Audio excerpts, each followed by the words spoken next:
Hey guys, welcome back. What we're going to be taking a look at today is how to lube some puzzles that are not 3x3. We're going to take a look at some puzzles that are bigger than 3x3 and going to show you an easy way to lube a 4x4 through 7x7 for competition, an easy way, so you don't need to take the entire cube apart. We're going to show you how to lube a 11x11 without taking it apart, obviously.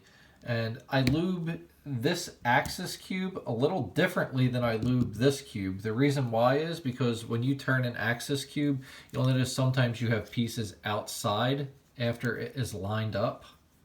And you don't necessarily want special types of lube on pieces that are just sitting out in the air in the middle of a solve. Whereas on an 11x11, it can always go back to a cube state when you're done the rotation. And last but not least, we will be showing you how to lube these jumbling puzzles like the Curvy Copter, or in this case, I think it's called the Clover cube. But if you've never done one of these puzzles, you can do a move like this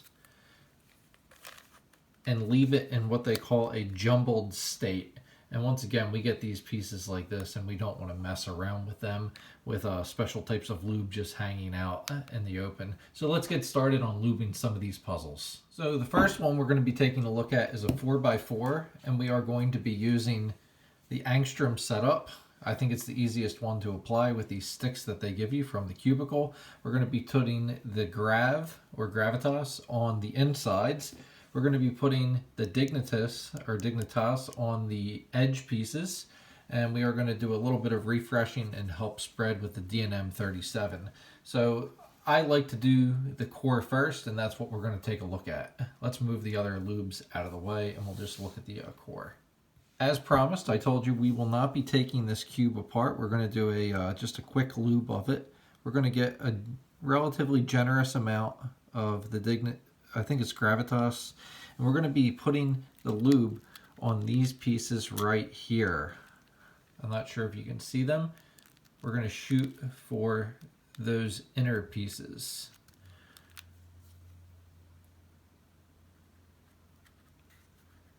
Now you can do this a couple times. I like to do it once here and once on another edge of the cube. Do it on this side, do the same thing. And I also like to get a little in here too on these pieces. So I'm going to get that done and we'll move on to the other piece. The next thing we're going to take a look at is lubing the contact pieces, which would be these pieces right here on the corners and these pieces right here. So what we're going to do is we're just going to take, once again, a relatively generous amount just for that little contact piece. We're going to lift it a little bit so we can get the whole contact. Put a little more on.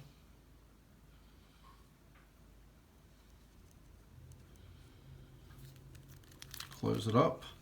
Then we're going to do these ones right here because we have not touched that at all.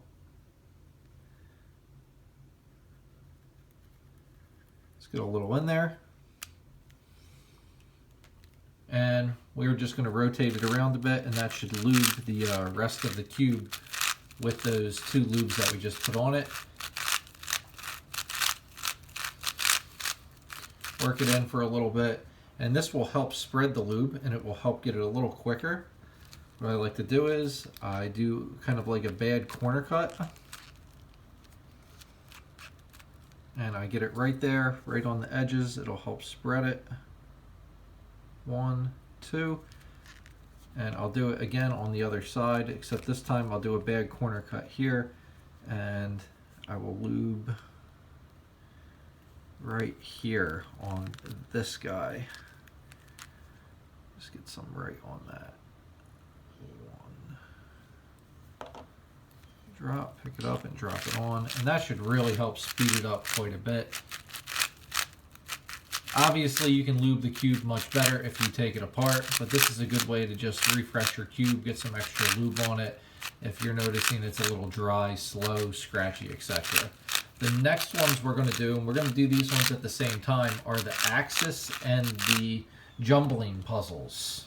So as far as the axis cube goes, I try to line up two pieces that are relatively skinny, and if I pull at it just a little bit, you can definitely see we're starting to hit some track pieces in there. So I'm just going to hold it like this.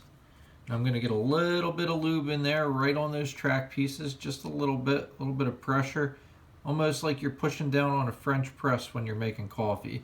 And that's all you need to do to get that core lubed up a little bit. And you're going to notice that when you just put a little bit of that lube in there, it's going to make it feel that much more plush and control. A lot of these puzzles don't have magnets unless you put the magnets in yourself. So it is nice to have that little extra feel or plush feeling to it. And to get some plush feeling on those contact pieces, it's very simple. All we have to do is get a couple drops of this Lubical Silk. It is a silicon-based dropper lube. And just drop a couple drops, like a drop on this piece right there.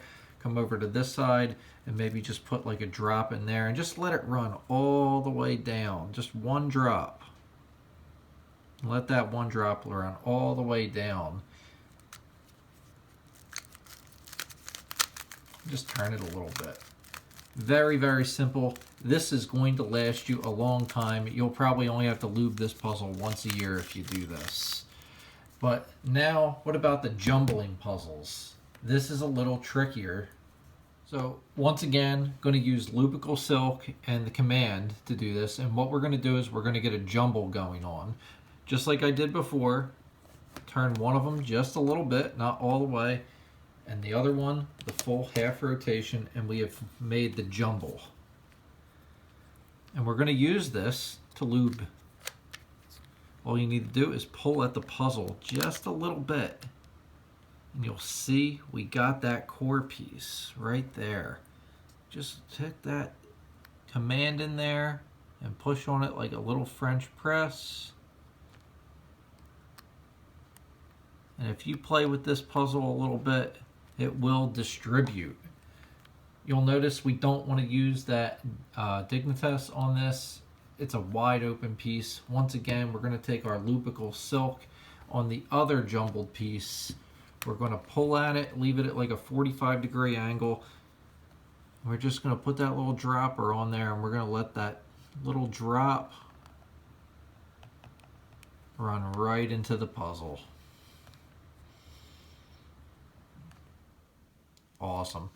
And then what we can do is we can just unjumble this and start rotating it again. And that is a pretty decent way of getting this puzzle lubed. Now this is the one that I think is going to have the most debate on how to lube, but I don't know too many people that speed solve big cubes. So all I do when I lube this type of puzzle is I just put max command on the edge pieces like this. Just put a little bit right here. Just do a little bit on each one. Not even like you're pushing down on a French press when you're making the good coffee for everybody. Just a little bit. And a little bit goes a long way with this. And you might say, what about the core? Well, let me tell you, if you're lubing this thing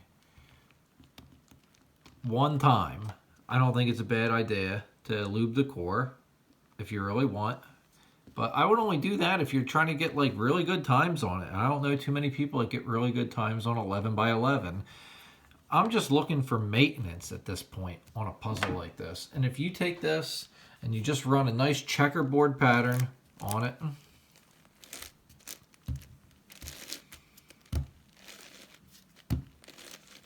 I'm only going to do this. I don't think you guys need to see a whole checkerboard pattern. It's going to turn so much nicer once you just get one little drop of lube on each one of those contact points.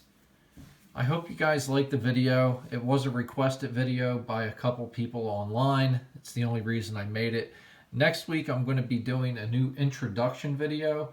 I'll try to have a little bit of fun with it, but I hope you guys enjoyed the video. If you did, like it, leave a comment. Let me know what you want to see in the future. Have a great night, everyone.